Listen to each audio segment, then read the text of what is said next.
Hello, everybody. How are we doing? Welcome to Fab Rugby. Yes, I am full of energy and ready for today's show, and I'm joined by Will up here from Young Rugby. Hello, Will. Hello. And Christian down here. Hello. I don't know what I was going to say then, but yeah. This is going to be one of those weird shows. I can already tell this is going to be a weird show tonight, so I'll apologise for that. Welcome, everybody in the chat in here. Let me know you're there, first of all. Drop a hello in the chat. Let me know you're watching on, where you're watching from, and also drop your 3-word review of this weekend's action. So it was round 4 of the Six Nations. We've got one round to go with one more game after that. I have no idea what they're doing with that game. Let's be honest. Nobody knows what. Like, I keep seeing new dates.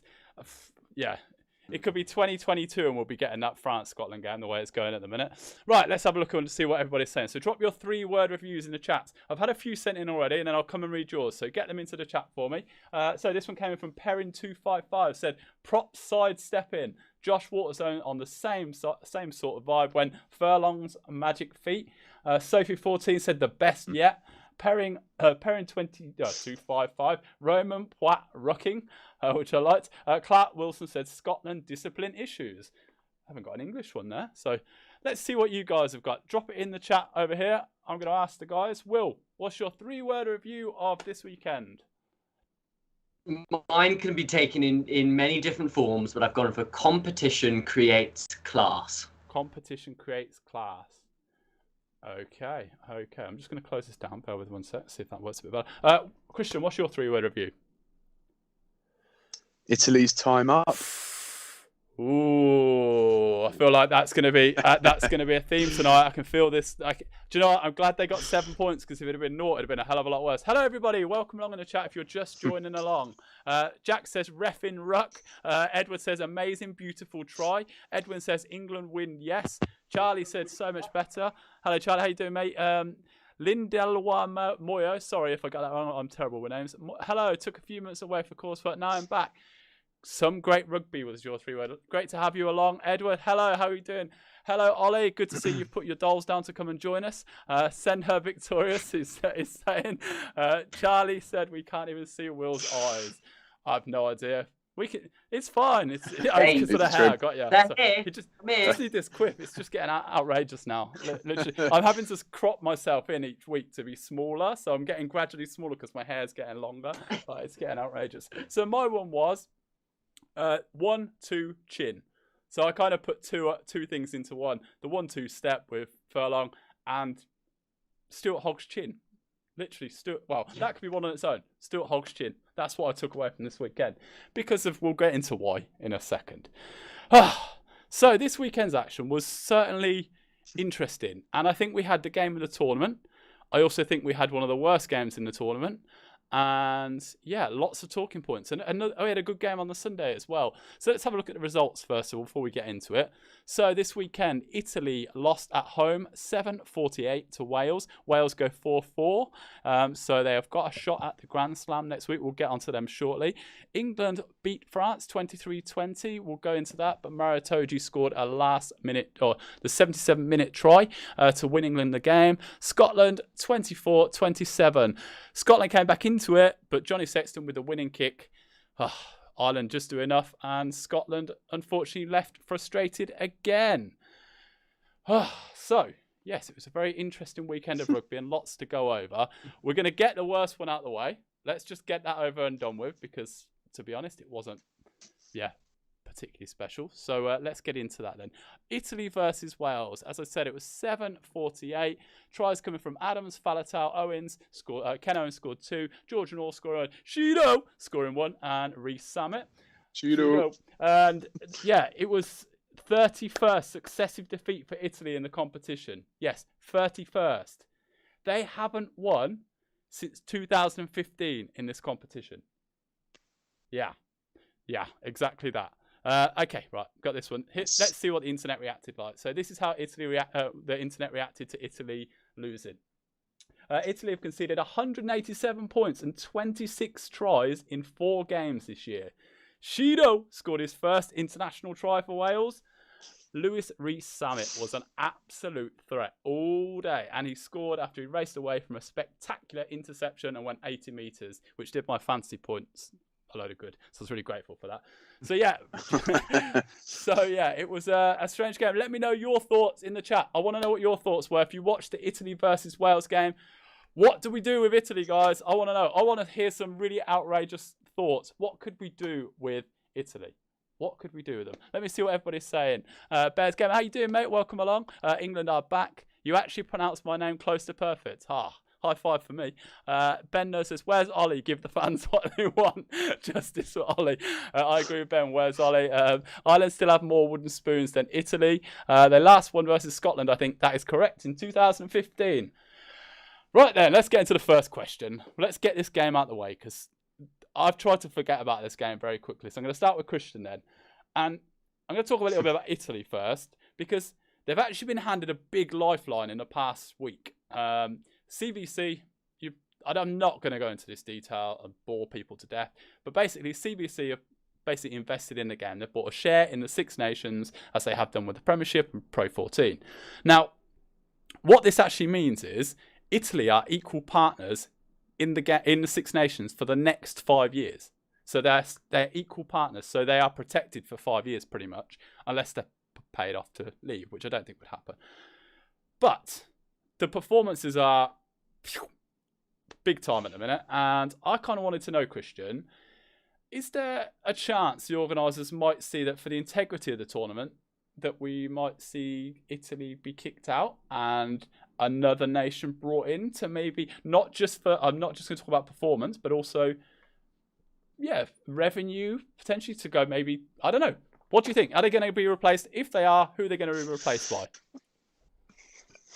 Well, I think that for the, to keep the competition competitive for fans to watch decent matches, you need to have games that every single fixture is going to be, competitive.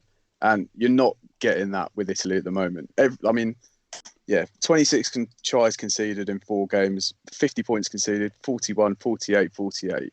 The training ground games for the other 5 nations at this point, which for a tournament that's described as the best in the world, the greatest tournament, isn't it? I think the tagline is the greatest tournament. Yeah, I think that's the greatest tournament in the world. But you need to have 6 teams that are going to actually compete. You don't want to have that one dead rubber game every tournament that every match is guaranteed to get a bonus point from, because what's the point in having it? So I think you need to. I love Italy, and when they play good rugby, they're exciting to watch and they're good fun to watch. But for the competitiveness of the tournament and, like you said, the integrity of the tournament, I think you need to bring in another team, another nation potentially. Who that is, I don't know. I've done a little bit of working out, and I think the best candidates would be Fiji, if not South Africa, because I can't see South Africa joining the Six Nations. I mean, I'm just looking at win rates in the past 5 years. And so I had a list of Italy, Georgia, USA, Fiji, South Africa, and Japan, all of which have pretty much beaten each other at some point over the last 5 years. But during that time, Fiji have got a 65% win rate, and that's with including some of the top tier nations as well. So I think that if you bring them into the tournament, you can have, they got such incredible players, Fiji, and that they would make a proper tournament of it, in which every single fixture that's being played, it'd make you want to watch it, wouldn't it? It would make you really want to watch that game, and you'd watch it the whole way through. Absolutely. I want to see what people are saying here, and I'll come back to you for a bit more. Fiji is a decent shout, Josiah said. No other nation in Europe is good enough to replace Italy. James says. Edwin says Georgia could come up, but like Italy and Georgia, then I'd say that. I think that because we spoke about it a couple of weeks ago about having like a relegation from the Six Nations B tournament, and it would be flip flopping between Georgia and Italy, wouldn't it? It'd be up and down, and again Georgia aren't that good. I don't think that. I think Georgia. I think. Say that again. Italy are better than Georgia. Yeah, although their win rate over the last 5 years doesn't say that. But then it's the difference in opponents. So surely there's got to be the difference in the level of opposition. Like is going to be very different. Okay, let me see what everybody else is saying, and I'll come back to you. Make it a rule that every player can only play 4 matches. Forces teams to use their wider squad against Italy. Yeah, but then that feels like we're kind of softening the cushion. Like we're devaluing the tournament just to go. Italy. It's like going out and you're like, oh, I should take my mate out because he hasn't been out for a while, sort of thing. Like, come on, we've got to get him out. Like, just got, it shouldn't be seen as sympathy. They're meant to be getting to become a top nation. I know they still have a better record than France, don't they, in the actual tournament? Well, if you go back all those years, they still have a better record, but. This tournament seems to have been a really tough one. It's been really tough because I felt so much promise in each game, and then it's just frustrating. But look, they've got some big names out at the moment. Let me finish reading what everyone's saying. We'll get on to England in a second. Hello, James. How are we doing? Welcome along. Ben says Italy would win playoff versus Georgia every year. The league might exist, but not a relegation playoff. Fiji would be a good shout. Have them based in Spain. Oh, how good would that be to get out to Spain and watch some rugby? That'd be great. What about a playoff? Doesn't necessarily mean Georgia will get in, but they will get a chance against Italy. Replace the competition with the ANC format. Give Georgia and Fiji a spot and let it be more competitive. You do that though, and then you risk destroying this tournament. And this is the one thing for those nations that are keeping all those nations going. Truthfully, so they're reluctant to swap out anybody because. Like I think, where does it? Did I say? No, I did see somebody who said it's such the Six Nations director was like, it's such a important kind of tournament for them all. Like they can't afford to lose it, and they can't afford to mess around with it too much. While it's working for them financially and commercially, then at the moment it works. People want to go to Italy. I know how silly that sounds, but the commercial value. The only way I see it, and it's a really out there shout, is if they. And actually, I'm not going to claim this one. I'm going to give this full credit to Rugby Inside Line because they mentioned America, and it made me think, actually, that's a pretty good shout. I know they're not at that level yet, but they've got the resources, they've got the funding, they've got the sponsorship, they've got the reach, they've got lots of different things.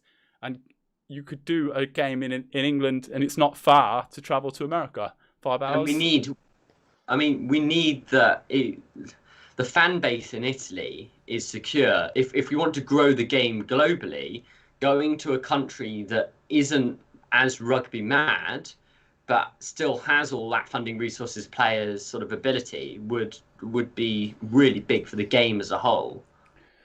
I'll tell you, I fear the day that the Yanks turn up and start playing rugby. Like once they proper take it, that there's such a big country, they'll smash it.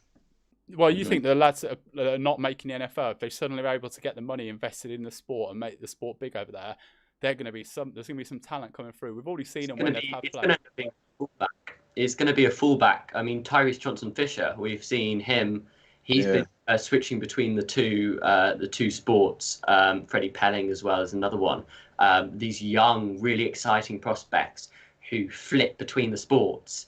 To get them to a level they need to get to, because NFL is just such a difficult thing to stay in. It is. I think they should use the Autumn Nations Cup because I think now, by the look of it, they're keeping that. I read that they're just going to adapt it slightly. They might bring in different teams every now and again, sort of thing.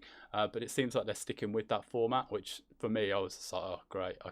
I wasn't a big fan of that. But then it all depends who they bring in ultimately. Okay, right. I don't want to go too heavy on this, although that's a very intense topic. So we're going to get on to Wales now. We can all be happy because Wales are succeeding at the minute. We should all be happy. And to be honest, I genuinely am actually. Wales fans have been through the mill a bit over the last year. We've given them plenty of stick. And yeah, I think they've had a bit of luck along the way, and we'll go over this a little bit more when we talk about Scotland. And I think Wales have had the luck go their way. But in a tournament like this, you grow and grow and grow. And they've got better with each round. So, yeah, I guess going into the final round against France now, Will, is it realistic to think that they could actually beat France after a tough game France have had this week? Don't go too much about France, but do you think Wales have got the fundamentals to actually go and beat France? Yeah, I think that the foundations now for Wales are sort of really strong. The only position that worries me for them is at 9. Everything around them, I can really see like the starting 15, and I can see someone else underneath them to sort of cover and do a half decent job. I mean, if, for example, at 10, you've got Dan Biggar and Callum Sheedy, who both have been really impressive. Dan Biggar, I thought, played a really good game against England, and also played a really good game against Italy. But then to sub on someone like Callum Sheedy, who can Judo. who can bring that difference, but also keep that control. Yeah, I mean, as I mentioned, I think their back row is really strong. Tipperick, Faletau's been having one of the best international sort of series that he's had in a long time, and for me, he's now nailed on Lions 8. So you got Tipperick, Adam Wynne, he's still going. I saw a stat earlier that if Wales, now okay, this is slightly a manipulated stat, I will say that, but if Wales win the Grand Slam this weekend, Alan Wynne will have won more Six Nations Grand Slam titles than England, Ireland, Scotland, Italy. Yeah, combined. That's mad. Like that was something I saw on Twitter, so don't take it as fact. But that when I saw it, I was like, nah, surely. And then I saw someone say, "Oh, this, that, and the other," and I was like, "Oh, okay, yeah, that sounds pretty legit." So that's a pretty crazy one. And yeah, it's Wales at the minute. I don't mind. I'm quite enjoying watching them play. I found the game a bit tough to watch in a sense, just because Italy were poor. But I enjoyed watching Wales play. I'm excited with the likes of Lou Rees-Zammit on the scene, with Shudo on the scene, and like, you know. Could you imagine? Because as I mentioned there, like scrum half is the only issue. Randall. Could you imagine if they brought in Randall? It's got to be. Oh, And both these two teams, Italy and Wales, have got to be on the blower. If Adogwu doesn't start, Adogwu has got to go to Italy. Like, if I was him, I'd be looking at the likes of what's happened to Sam Simmons and a lot of these players that have come in and then disappeared. Not disappeared, but do you know what I mean? They're not getting selected or not being called. Adogwu, for me, would absolutely be a benefit to that Italian team. Randall would be a great benefit to that Welsh team, and they'd get the game time. But yeah, we'll see, I guess. It's one of those things. We'll finish off. I just want to see what everyone else is saying, and we'll move on to England, because it's nearly 20 minutes already. Don't think Wales will beat France, but I did say England. What do you think in the chat? Let me know, yes or no. Actually, do you know what? Actually, ignore that. We'll do predictions at the end. Hold up. Get Johan Lloyd on the bench, Ollie says. I was waiting for Italy to get a red card in the 79th minute so I could say Wales only won because of a red card. Imagine that. Don't think Wales will be proud of done that one already. Less impressive to include Italy in the list, but it is true. Just Ireland and England have equal with Alan Wynne Jones currently. Yes, it's a crazy one, that is. In professional rugby, the last 20 is all down to where your head is. Wales got lots of luck, but now are in a good place and subsequently could beat France. And that's the thing with this tournament. If you grow with it, you get a few decisions go your way. I can think back to a few seasons where Wales have won on the last play, or they've gone. They've kind of, a bit of luck goes your way, and you need a bit of luck with this tournament. You really do. Before we go any further, guys, make sure you hit like on this video. Just helps other fans find us. We've had a really good uplift on YouTube recently since we've been doing these. So come and join us on YouTube if you don't already. Hit subscribe. We do lots of weird stuff. If you haven't seen Will, he's done a video on 8 young players to look out for who could come to the Premiership, who'd be really good, actually. But don't watch that now. Stay with us. Let's continue on, shall we? Right. One question there. Why doesn't Rhys Webb play for Wales anymore? It's just not selected, I don't believe, is it? I don't think it's any... Danny Kerr. I think it's very similar to the way that Danny Kerr, in that he's just he's missed the gap, and then he's sort of just gone out of the picture. Do you know what? I'm going to ask the question now, actually. I'm going to ask the question because I put it at the title of the video and I want to know in the chat. I will do predictions, but I just want to know this question. We'll go into actual predictions in a bit. Will Wales win the Grand Slam on Super Saturday? Last game of the day against France, 8 o'clock, Saturday night. Will Wales win the Grand Slam? Let me know in the chat, please. I want to see a simple yes or no. That's all I need is a yes or no. Right. Is it in France? Yes. It's in France, yeah. Oh, God. No fans, though. Yeah. So Travel though. Okay, we've got a few coming in. I'm going to come and ask you yours in a sec, guys. Freddie said no. Josh says no. Jack says yes. Great Truth Swinger. Hey, mate, how you doing? Said no. Jamie said yes. Josiah said yes. James says unfortunately yes. Ben said no. Edwin said no. Jenny said no. David said yes. Don't think Wales need Randall, Hardy and Williams are both ideal injury dependent. Okay, yes or no then? Will Wales win the Grand Slam? EA, yes. I'm going for it. Okay. Well, Christian? No. I knew that was going. But I'm not going to... Someone popped up the other day and said, just remind Christian he backed Scotland to win this tournament. So, yeah, there you go. Yeah. There you go. France are good. Everyone here somewhere. Right, okay. Let's move on to the next game then. So, that's Italy-Wales done. Let's move to Twickenham then. The second game on Saturday. Right, let me switch to here. England won 23 points to 20. England come out on top in a classic, I put, at Twickenham, where England have won their last 8 home games against France in the Six Nations. They last lost at home to France in 2005. France scored within 80 seconds when Antoine Dupont went over after he flicked the ball over the top and scored. Flicked, not kicked, flicked. Maro Itoje scored the winner for England in the 77th minute. Right, let's see how the internet reacted to this.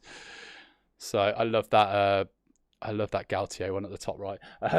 Impressive from Bale. How would you say it? Jalibert for France. They were the two that really stood out for me. Tom Curry, I thought was. Do you know what? I watched this back again today, and I couldn't believe how good Tom Curry was. It was an outstanding performance. Anthony Watson was superb. Johnny May looked threatening every time he got the ball. Going sideways, going backwards, going whichever direction he was going in, he looked threatening. Really solid out wide, felt like watching England this weekend. France, who play unbeaten Wales in Paris, as we talked about a second ago, can still win the title, though, for the first time since 2010. Max Malins made his debut and looked composed in the backfield. Certainly a much better performance from England this weekend generally. Probably, as Lawrence Delalio said, the first half particularly, was the best half we've seen since the World Cup. And yeah, I would say it was up there with the New Zealand performance that first half. It's a very, very dominant... But don't get me wrong, France were very, very good as well. This was 2 very good teams. And yeah, by far... It was such a good game to watch. So enjoyable. Okay, so let's get some quick thoughts on the game. Let me know your thoughts in the chat. I want to see what you guys are saying. Everybody's saying, what a game that was. The Great Tree Swinger said, what a game. Forgot to watch the games this weekend. Hey, Etienne. Do you know what I thought about you earlier. I haven't seen much from you today. Wise choice. England started Marlins, which was good. Pinot tray was, oh my God, that Pinot tray was... It was stunning. I don't know what. There you go. French. Or was that Italian? I don't know. Either way, I echo the sentiment. I told you this show was going to get weird tonight. I could feel it in the water today. Farah Itoje and Curry were excellent. Max looked good. Ford looked good. Hi Archie, how you doing, mate? Welcome along. Okay, general thoughts quickly on the game. Then I'll come to Will first. I thought it was a great game. I think it was slightly overhyped by the media and some of the pundits because I still think England have a lot of work to do. And I thought France slightly slipping back into their former selves, which is quite worrying, but quite nice for Welsh fans, that's for sure. Go on, Christian. You say your bit, then I'll have a rant. It's just nice seeing England win. Wasn't it? Yeah. I think we've been waiting for a performance that wasn't just boot the ball every time you get possession for some time. And I think that Ben Young's actually, I'm not the biggest fan of Ben Young's, but he played well. And I think that when your 9 is getting the ball, is distributing the ball quickly, it makes such a difference to the pace of the game. And England can play really good rugby on that, when we're getting quick ball. I'd love to see Anthony Watson get a bit more ball, because once he gets moving, he's ridiculous. But it was good. Yeah, so I've just seen a couple of comments. Just want to read them out quickly. Sorry, my light's blinking up there. It's really off-putting. Yours was a great swap. Did the graft to let Marrow do what he does best, Jenny said. And I think that's a very good point. I think England miss sometimes like the likes of Launchbury and like with Johnny Hill being such an athletic lock. I think, it seemed a better balance in that. I think that's what Ribbons might be really good for actually with England if he gets a shot to play off Marrow. I feel like he's kind of similar to a Launchbury kind of player. Emma says Eddie still needs to go. Now I'm going to talk about that in a second. Great Chungus says, I swear they didn't bring on Entomac. No, he didn't. And it'll be interesting to see who they start at 10. That's going to be all eyes on that this week. Dupont is human. Absolutely. Got caught a couple of times by Marrow. And he still had a good game. Don't get me wrong. He still had a good game. But it wasn't like his outrageous self as normal. Right, before I come on to your questions, I read this statement from Eddie where he said, and this is going back to your point about kind of should Eddie go. And I think this statement alone kind of suggests, right, Eddie is aware of what's going on. So he says, Jones has said, England are in a period of transition, suggesting only around 70% of the current squad will feature at the next World Cup. I think this Lions, when England, if they tour as well, I don't know if that's going to happen. I'm assuming it will. But I think we're going to see a gradual phase out of players. I think we're going to, I'd love to see Simmons get called back in. I just watched a bit on the Good, the Bad and the Rugby with Sam Simmons where he talks and says he feels like he's playing the best rugby he's played in the last year and a half. He's been playing solid, so he's just believing that time will come. But that's just an interesting one. Eddie's he's on the ball. He knows. I've truthfully never been in the Eddie out camp. It's not for me, like that kind of stuff. But I just think I'd like to see, especially with games not being relevant or not really mattering or being a serious issue, just play some players that are playing well, reward good form. Right, let's move on to an actual point. Talking about form, Will, did Maylands do enough to start at 15 for you next weekend in Dublin, or this weekend coming up? And will Cowan-Dickey get the start over George, do you think? Right, so I mentioned this on a Clubhouse chat last night, but I first of all, I love Max Maylands. I think the stuff that he's playing at Bristol and the stuff that he was playing was great. My second point is I think he's a 10, not a 15. My third point is that I just don't think at the moment he fits. The way that he plays doesn't work with the way that Eddie wants to play. Eddie has this very sort of structured way, and you can even see it through the way that he comes across in character. He's a structured sort of person, and it's just, I love Max Maylands, and I do think we should be picking on form, but it's just the way that I really don't know how to phrase this because it's really difficult. It's fine. I could just see. I just seen someone say about who will Eddie phase out, and I think when we're talking about players that could disappear, I think Wilson might be one of them. Personally, just one of those. I just think So sorry, continue on. Sorry, it's just I wanted to pick up on that point while I was thinking about it. Thanks you, Ben, for subbing. So Max Maylands, great player, loves open play, plays really well with open play, just like they do at Bristol. He can play on that counter-attacking sort of way. We saw it best, I think, in the European Challenge Cup final. I thought he played some of his best rugby there. But just with such structured defence on the international scene, it's really hard for that sort of fullback to make an impression in that sense. So I don't think he'll start against Ireland. I think what he has done is given a bit of a kick up the backside to Elliot Daly, which is what he needed. Because when Elliot Daly came on the pitch, I saw some of Daly's best rugby for, it was certainly the best period. Yeah. So, I mean, it gives them. I'd say it's quite similar with Cowan-Dickey. I'd say George is the better player, and I'd start him. But they just need that switch up, just to keep players on their toes and to stop this complacency. Yeah, you need the competition within positions, don't you? Exactly. I mean, that was sort of the meaning behind my 3 words, is that competition creates class. If you get that competition in a squad, I'd love to see him do it with 10 and 12 now. and maybe even 9, but I don't think that needs much help now. But slot someone else in at 10 or 12, not even at this Six Nations, but at another period, just to keep these boys on their toes and not think that they've got this shirt nailed down. So I can see a few comments come in. I just want to see what everybody's saying. So Ben said, I personally think Max is a 15, but I agree about the style of play not fitting. Jenny says, Jamie George is England's man because of his set piece consistency. But Luke Cowan-Dickie, I thought, was pretty solid this weekend. Like, he's physical, he's tackling. I put up a meme about it, and it was just like, it literally sums him up. He doesn't think, it just absolutely chops you down. He's a brutal defender. Ollie says, credits to Elliott for his impact, certainly.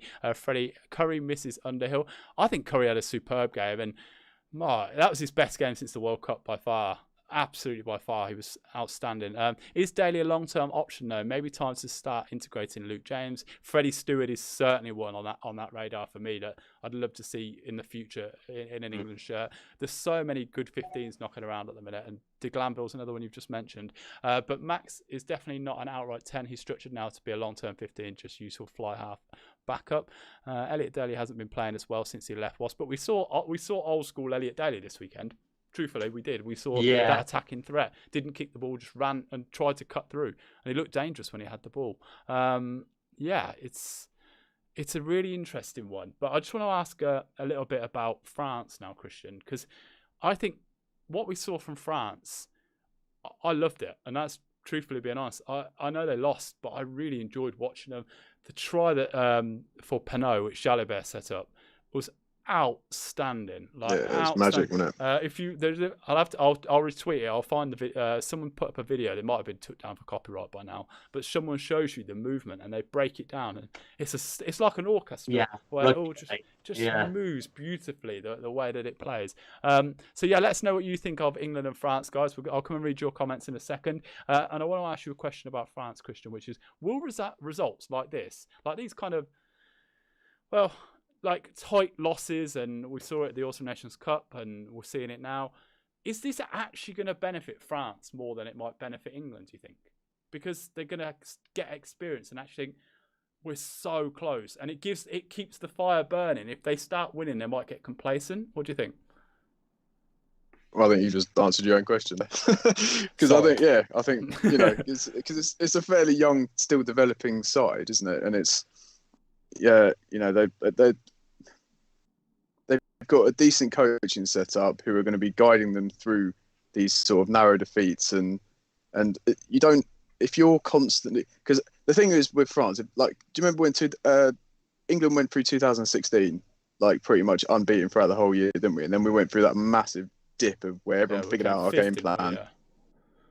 Everyone figured out how to play against England, and I think that's sort of one of the challenges of being so successful, in that eventually you've got a game plan that works, and if people figure it out and know how to sort of contest it, then people can they can come up with a game plan to beat you.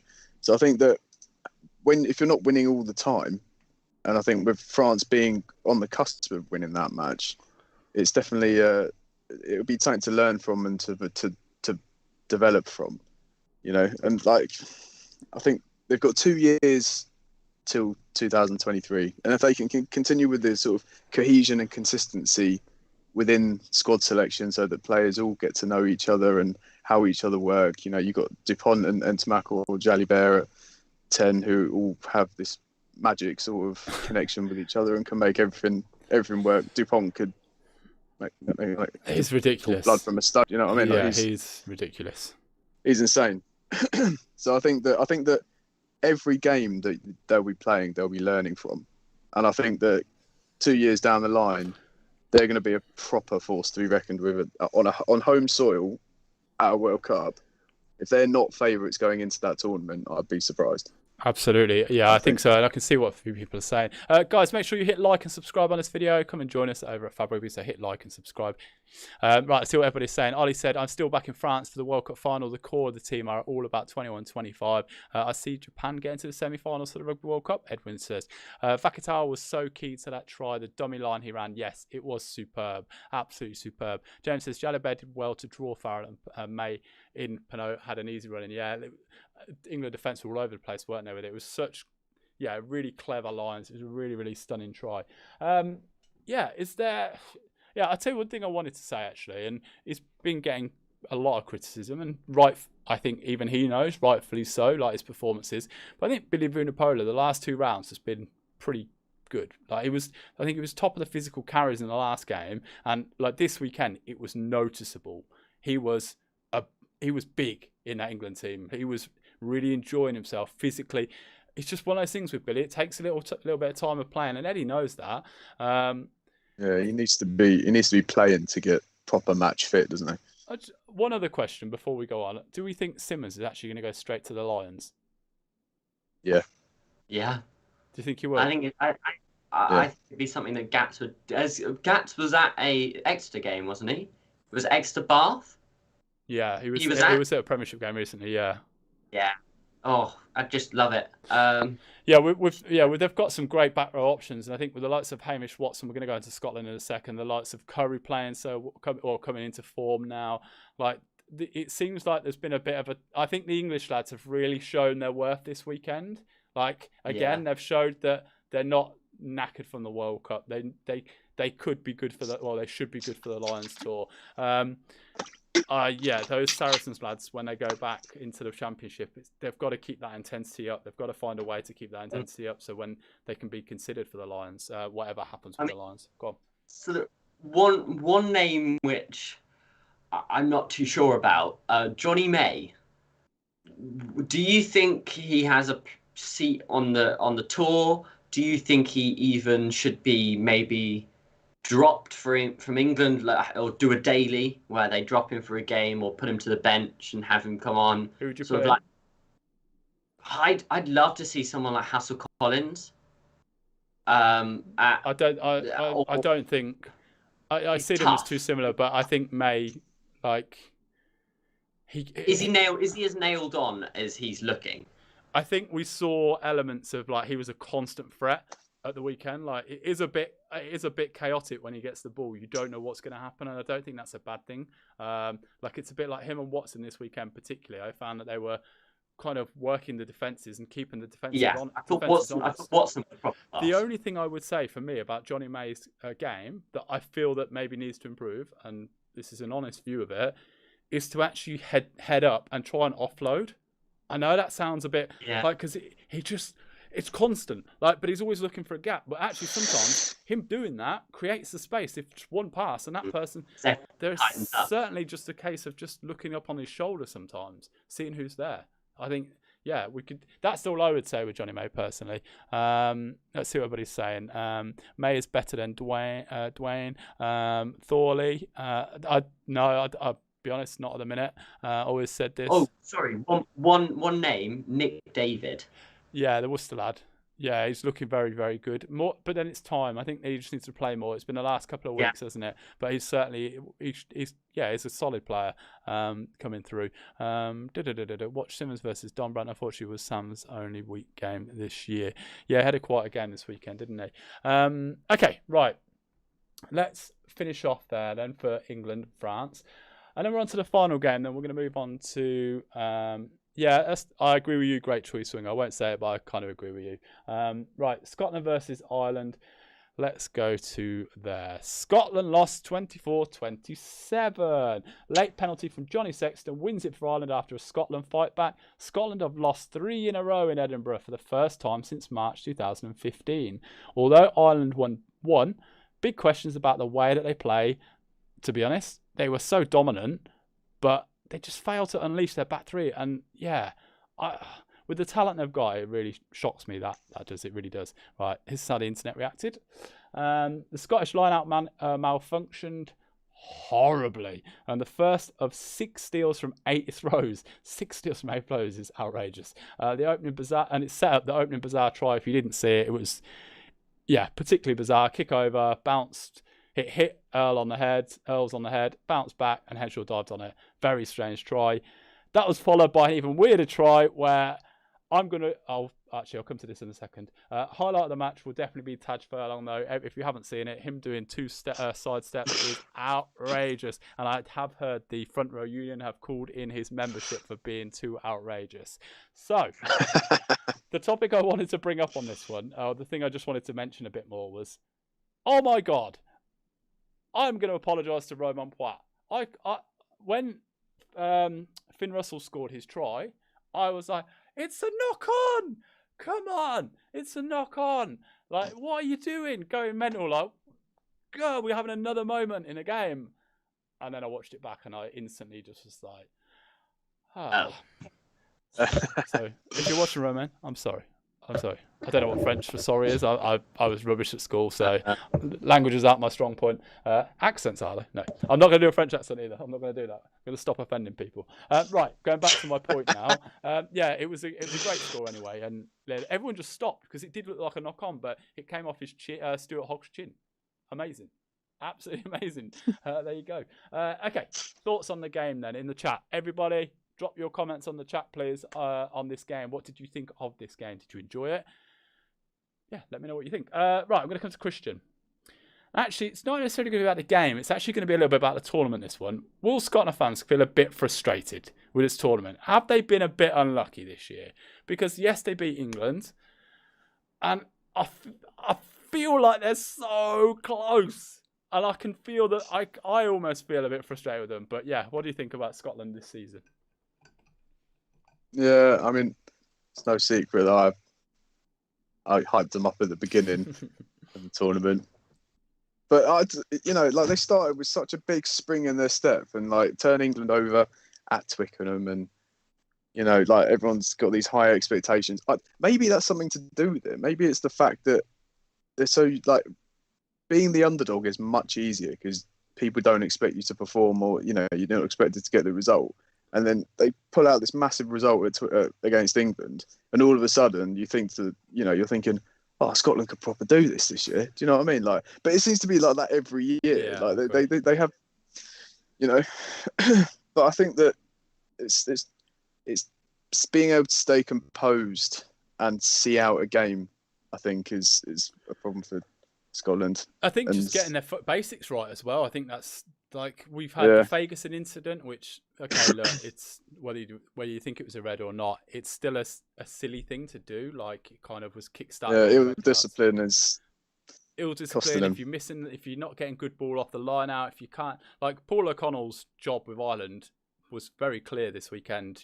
They destroyed their Scottish line out, and that's definitely coming from Paul O'Connell's leadership or directorship of how to steal so much ball, because that is outrageous to just wreck Scotland's game plan.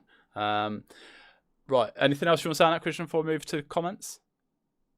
It's just a shame that they, because there was a point in the Wales match and 3 points in the Ireland match, and they are two games that could have easily gone either way, and it is a shame that they couldn't see it out and make a great tournament for themselves. It is, yeah, it is. I feel like that with Scotland. I just feel a bit.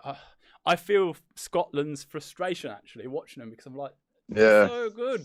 They've got some great players, and I feel like they're so close to being a really good team. I look at the team sheet and I'm like, that is incredible. Yeah, they've got some great players coming through there. Redpath, Hugh Jones, as I can see, James says there. Ollie says Christian backtracking on his prediction. Redpath's still injured, unfortunately. Cowan could get the call up. Not sure if it. Oh yeah, I'll just quickly, if you didn't see that, Blair Cowan, 35 tackles yesterday in the Premiership, a Premiership record for London Irish. Record, wasn't it? Yeah. I think I've made about 34 tackles in my life. 34 more than I ever did. Here's a try. Go and score it. Don't touch me. I was a 9. I didn't do any tackling. I just blame everyone else who used to play. That's all I'd ever do. That's just blame everyone else. Your man. Yeah. Yours. Your man. Yeah. I was on the wing. Yeah. Your man. I ain't running. Hammy. Yeah, it's a tough one for Scotland in a minute. I'm going to see what everyone else is saying, and we'll come and we'll finish off with the Irish question. Josh, I thought it was going to be another one-score loss for Ireland, but once Baird and Henderson got the penalty, I was confident Sexton would make the kick. Johnny, do not be scared. Yes, that was the famous line from Romain Poit when he said, I think it was to do with going back, wasn't it, and talking to his players and saying, "Don't be scared. Yeah. I'm not going to do a Farrell." I think that's So good. that scene alone has been influential in so many games recently. I've heard it a lot in the Premiership where you go talk to your players, and the referees always make that comment underneath there. But don't worry, I'll turn it back on. You just know it's like a side dig, like it's just like this is class. That's class, really, really good. Okay, let's talk about Ireland. Actually, just let's finish it off with Ireland. Josh, I'd love to know what you think about this in the chat. I know you're an Irish fan, and I'd love to know what you think about this whole situation with Ireland at the minute, because they've got a great set piece, they've got some great players, but it's not clicking at international level. Like you're not seeing James Lowe is a great player, but it's not transitioning into the international stage. I'm talking about when he's played for Leinster, he suits that game superbly. We've seen him tear teams apart. What's going wrong that we're not seeing these players kind of, getting the ball, and why are Ireland lacking in that area, Will? Yeah, I think that their back three is a real sort of funny one. The back three that they put out against Scotland, I'd say, and Josh, agree with me, disagree with me, you're the man here. I'd say they have three wingers. So I still see Hugo Keenan as a winger, even though he's played a lot of rugby at fullback now. I still see him as a winger. Plays there at club, I'm pretty sure. You've got James Lowe, who just hasn't been on form. I think the symptoms I think he's conducting is that the speed of the game is happening so quickly, and I think that he's just not keeping up. Sometimes they just don't seem like they're on the same page. Like they'll pull the ball out, and then like James Lowe would have been just in front or just behind, and sort of just that speed and that efficiency. And international rugby is the difference is about 1 or 2 seconds. Timing your run or hitting a ruck 1 or 2 seconds earlier or later could change a game massively. So I think that if they can get some continuity, if they can get some proper rugby brains at fullback. Yeah. Remember when they had players like Rob Kearney at fullback, who was an absolute sort of rugby just master. A rock, wasn't he, at the back? And he was able to read stuff before it happened. Yeah. And was there and defensively covering and whatnot. And for example, that the Scotland try, the one that you mentioned, the kick through and whatnot, Finn Russell should not have had that much time to arc his run round to get to the ball, kick it over James Lowe and score. Yeah. As a backfield, that's an issue. Yeah. So I think just all about those connections, and it's whether you trust these group of players and really work on them, or you switch it up and you get someone like Joey Carberry at 15. I'm sounding like such a Joey Carberry fanboy at the moment. Every time I get to mention Joey, he's been tearing it up for Munster since he's come back from injury. So absolutely, welcome along, Eunice. Hello, you are French. Hello, Eunice. I am Craig. So I don't know. It's a funny name you call French. It's a random. No, I'm joking. It's a really poor joke. That was my bad. I'd personally drop Lowe to the bench and start Stockdale. Had a great game for Ulster at the weekend. Lamore, Keenan, both wingers. My breakdown: drop Lowe, get a back row. Okay, together consistently. Pick your deputy to Sexton ASAP and stick with it. Yeah, I feel like they need to work out which way they're going with Ireland. What are they doing? Have Ireland got an attack coach? I don't know that one actually, to be honest. Josh, feel free to let us know on that one. The only reason I say that is just because Gustard Quins was a defence coach turned head coach, and our attack weren't exactly popping at that point. And it's and I don't know. I wonder whether because Andy Farrell being a defence coach turned head coach, whether that's a good point. It's a style of play. They have their style of play, which some players may not necessarily buy into. Like being a winger, you want to be running with the ball and getting these Mike Catt. super. There you go. That's the one. Uncertain- Yeah, there you go. Mike Catt, Old England. Mike Catt. Yeah, former Italy and is it? former England 10.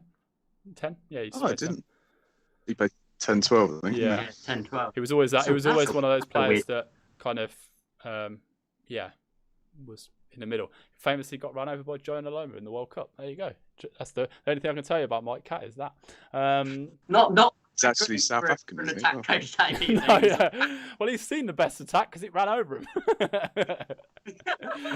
Can we take a moment to imagine Reece Samet and Johnny May in the Lions tour? Ooh. I mean, they're on a. I'd go Gloucester Watson and pitch. Samet personally. I don't think Johnny May's going on the Lions tour. I back that. Controversial. I don't think Gatlin would take him. I mean, I think Josh Adams is more likely to go than Johnny May. Yeah. He's got a gender reveal party. He's busy. He's busy. Jesus. Alex Sanderson at Sales. That's Don't know what that's regarding. I would like to know what is the plan for attack. It's awful. Yeah. I still think we've got to see more from England's attack. Sorry to go back on it, thinking about that. And I think Ireland and England have certainly. I think England are a bit further along, but yeah, let's see where Ireland are going to go with it. French win, I'm sure. Eunice said when they play against Wales on Super Saturday. Would rather Adams and Watson. Interesting. I think Samet's got to go.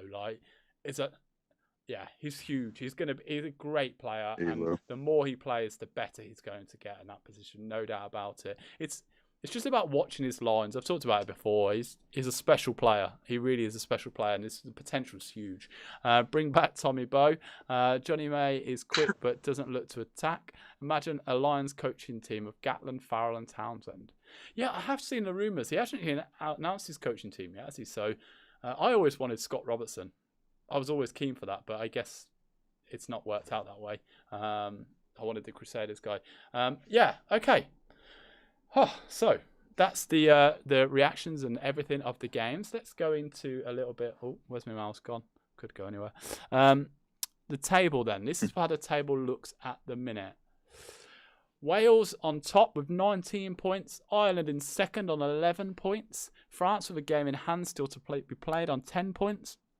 England in fourth with 10 points. Scotland in fifth on 6 points, but likely to get 5 points in the next game against Italy. Italy on, it's Italy. There's not much else we can say, unfortunately, at the minute.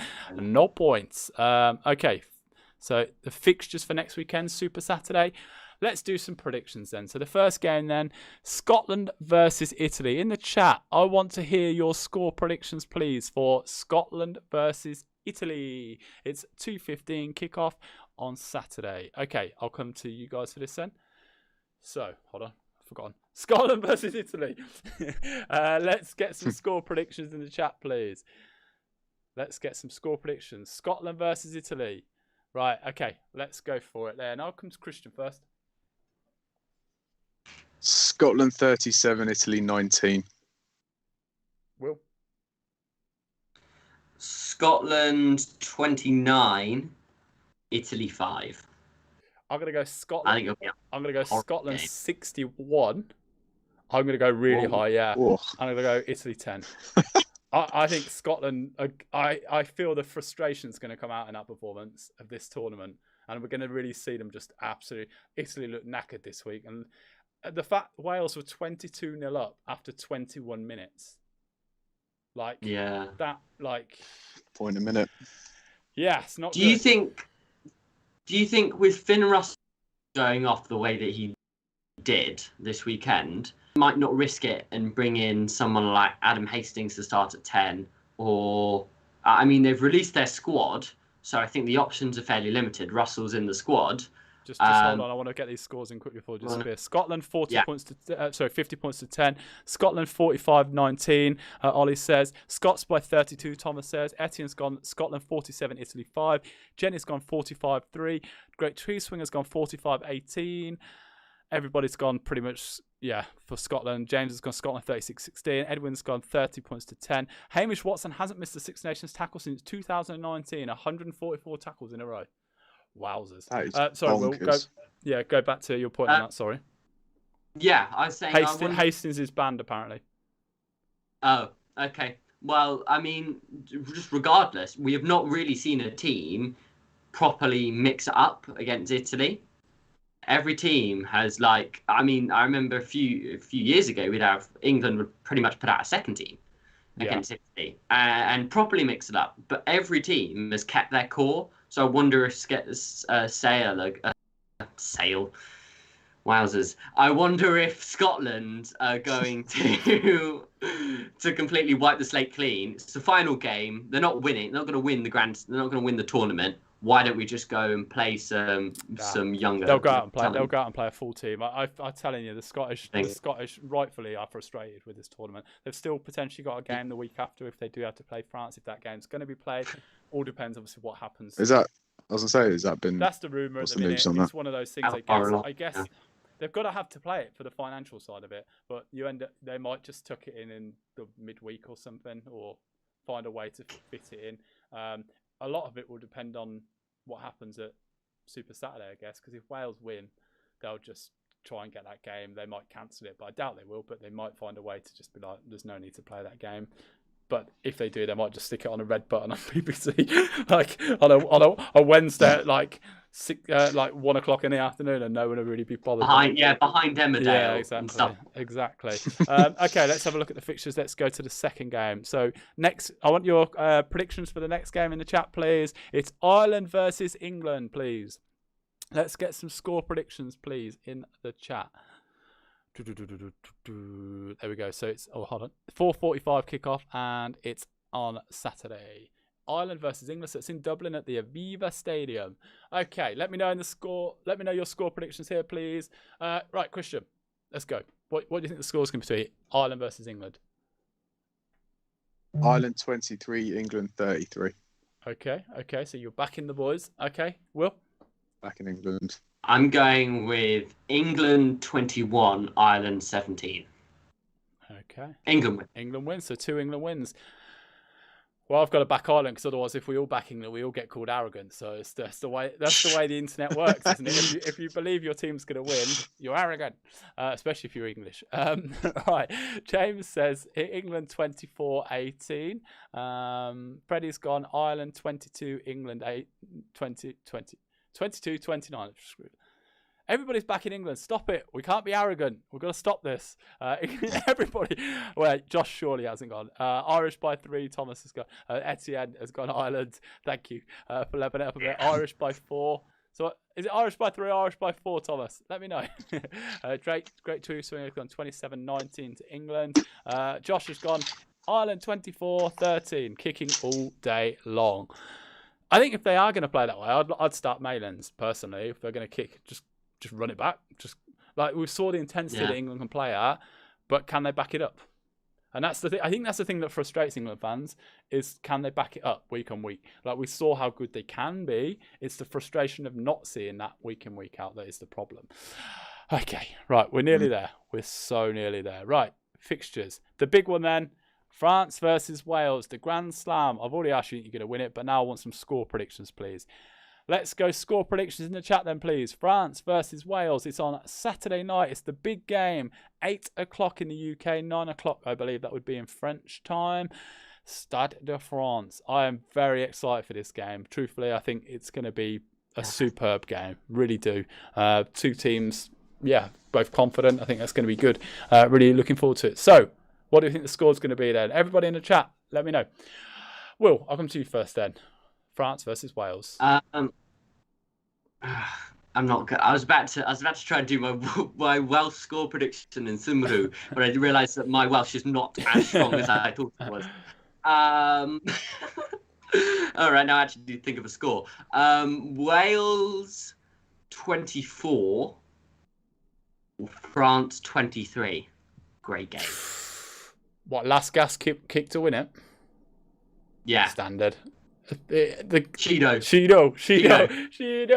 Imagine that. Literally, the show next week is just going to be just a whole montage of Shido. Just going Shido. If Shido wins it, that's just going to be it. Right, let's... Christian, before I come to you, I'm going to read the scores out. France versus Wales. France 33, Wales 28. Wales by 5, Thomas says. Ollie's gone 34-16 to France. James has gone Wales 30 points to 26. 35-31 to France. Great choice, Swinger. Emma's gone France 27, Wales 15. France by 1, Ben's gone. Etienne, angry France 52, overconfident Wales 10. Edwin Cornwell Brown says 27-42 to France. Wales 17 apiece. Ooh. Imagine that. Right, Christian, let's hear your prediction, please. 27 points to France, 21 to Wales. So you go for a France win. I just can't bring myself to back Wales for a Grand Slam, being a stout Englishman. I don't think Wales have faced a team like France this tournament yet. And I think that could be the thing that this could be, for me, quite a heavy win for France. It's probably going to come back up. Although they're defensively good, I just think France could pick them to pieces. I'm thinking it could be something quite comfortable, like 34-19, something quite comfortable, like never really danger.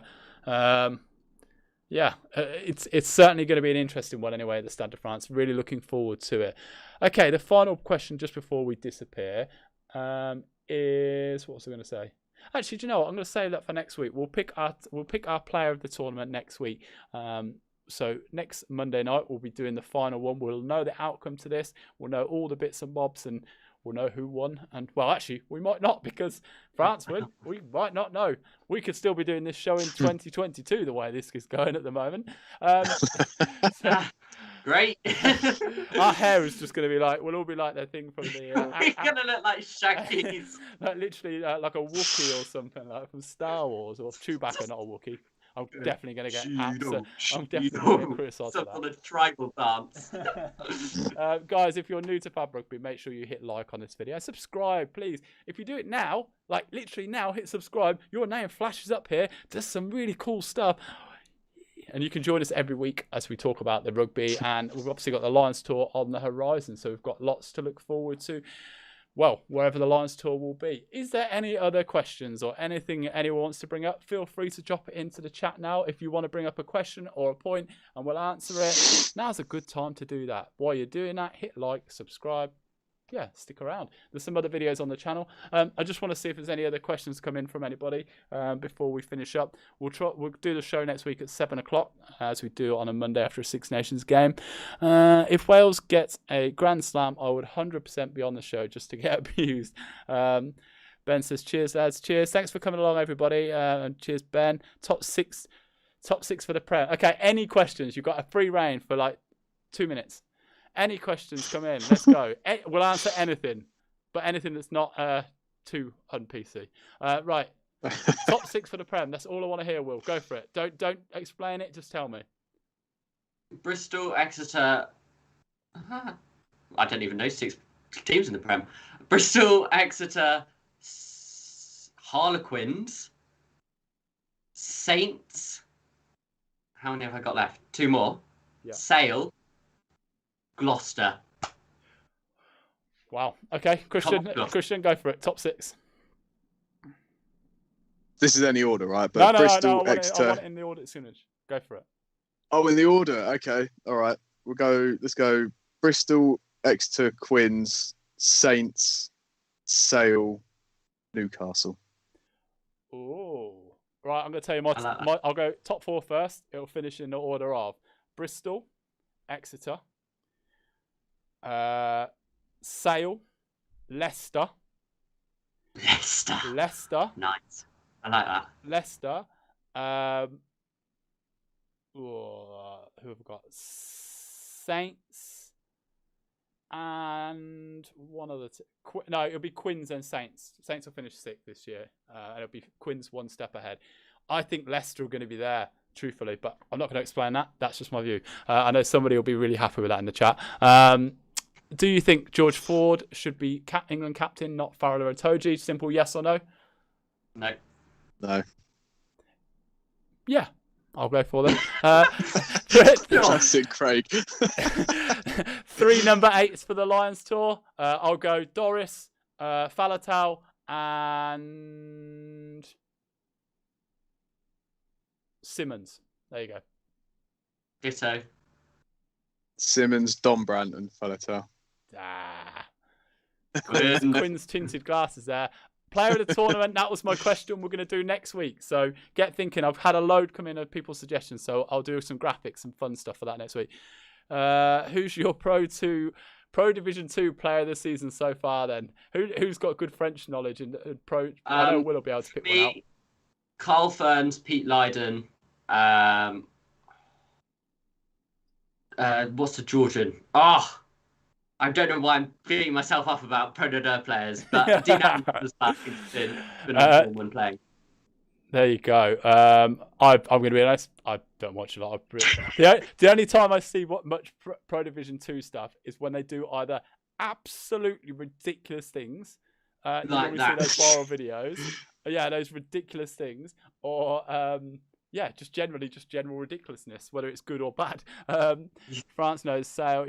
Paddy Jackson will carry London Irish to title. Definitely a dangerous team. They're going to be hard to beat this year. Will Evans for England. Yes? No?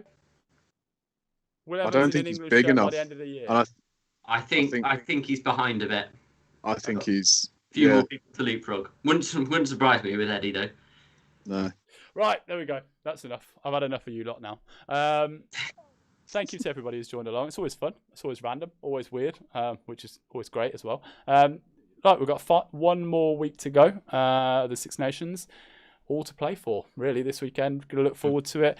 Thank you to everybody. If you're new and you want to join this lot, most of this lot are from Discord. There's a link in the chat box below. They're just non-stop noises talking all the time. So, feel free to go and join them if you love rugby. Make sure you subscribe, make sure you like, and guys, thank you, Will, and thank you, Christian, who are over here, not over there. Thanks a lot. It's been good fun as always. Weird as always. Cheers, There's always weird moments in this show. We'll see you guys next week. I'm going to try and get some more videos up this week and get them done. So, guys, I'll see you all soon. So, have a good week, everybody. Bye. Bye-bye.